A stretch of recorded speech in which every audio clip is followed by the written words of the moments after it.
आज सर वक्फ बिलाच्या संदर्भामध्ये भाजपच्या आमदार आणि पदाधिकाऱ्यांची बैठक बोलवण्यात आली होती। नेमकी काय मुद्द्यांवर चर्चा झाली आणि काय मार्गदर्शन करण्यात आलं? नाही, आज भारतीय जनता पार्टीच्या या वक्फ संशोधन कायद्याच्या संदर्भातल्या कार्यशाळेमध्ये प्रथम तर केंद्रीय अल्पसंख्याक मंत्री किरण रिजिजू यांनी मार्गदर्शन केलं आणि हा कायद्यातला बदल आल्यामुळे या देशाची घटना अधिक संरक्षित झाली, लोकांचं हित आणि विशेषतः या देशातल्या गरीब मुसलमानांचं हित या सगळ्या कायद्यातल्या सुधारणेमुळे कसं झालेलं आहे।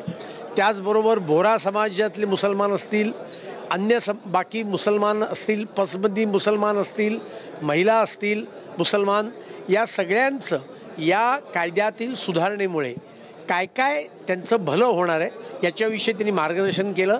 येणाऱ्या काळामध्ये भारतीय जनता पार्टीचे कार्यकर्ते, मग ते अल्पसंख्याक आघाडीचे असतील किंवा भारतीय जनता पार्टीच्या अन्य याचे असतील किंवा भारतीय जनता पार्टीचे लोकप्रतिनिधी असतील, हे सगळे महाराष्ट्रभर त्या ठिकाणी प्रचार प्रसार करून या कायद्याच्या संदर्भात जनजागरण करणार आहेत। काही समाज घटकांमध्ये या बिलावरून मतमतांतर पाहायला मिळतात। बंगालमध्ये तर अत्यंत तीव्र स्वरूपाची प्रतिक्रिया झालेली आहे। कशा प्रकारे जनजागृती करणार आहेत आणि नेमका प्रोग्राम त्यासाठी प्लॅन आहे? बंगालमधल्या मुख्यमंत्र्यांनी तर घटनात्मक विरोधी वक्तव्य केलं आणि बंगालमधल्या मुसलमानांना भडकवण्याचं दुर्दैवी काम केलं।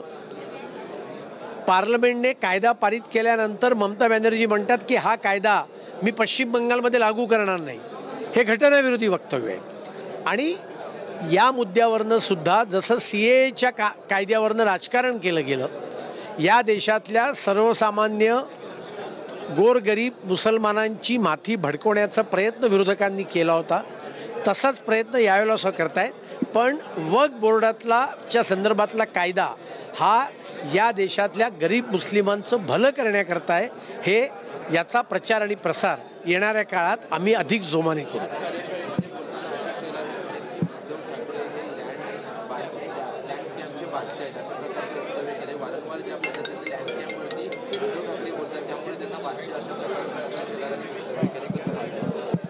नाही, मला कल्पना नाही त्यांनी काय नक्की विधान केलेलं आहे, पण आत्ता किरण रिजिजू यांनी मार्गदर्शन केलेलं आहे आणि कार्यशाळा अजून यापुढे चालू राहणार। एक राजकीय प्रश्न सर, नवी मुंबईमध्ये युतीमध्येच कुठेतरी संघर्षाची ठिणगी पडते असं दिसतंय। शिवसेनेचे खासदार नरेश मस्केंनी असं म्हटलं की जर कोणाला वेगळं लढायचं असेल तर आमची सुद्धा तयारी आहे, आम्ही सुद्धा त्याला त्याच पद्धतीने एकत्र करू। गणेश नाईकांनी यापूर्वी स्वबळाची भाषा केली। हे बघा, महायुती राज्यामध्ये आहे, स्थानिक स्वराज्य संस्थांच्या निवडणुकीमध्ये महायुती म्हणून आम्ही लढणार आहोत। हा आमच्या महायुतीच्या महाराष्ट्रातल्या तिन्ही प्रमुख नेत्यांनी हा निर्णय घेतलेला आहे आणि त्यामुळे आम्ही सर्व स्थानिक स्वराज्य संस्था महायुती म्हणून येणाऱ्या काळात लढू।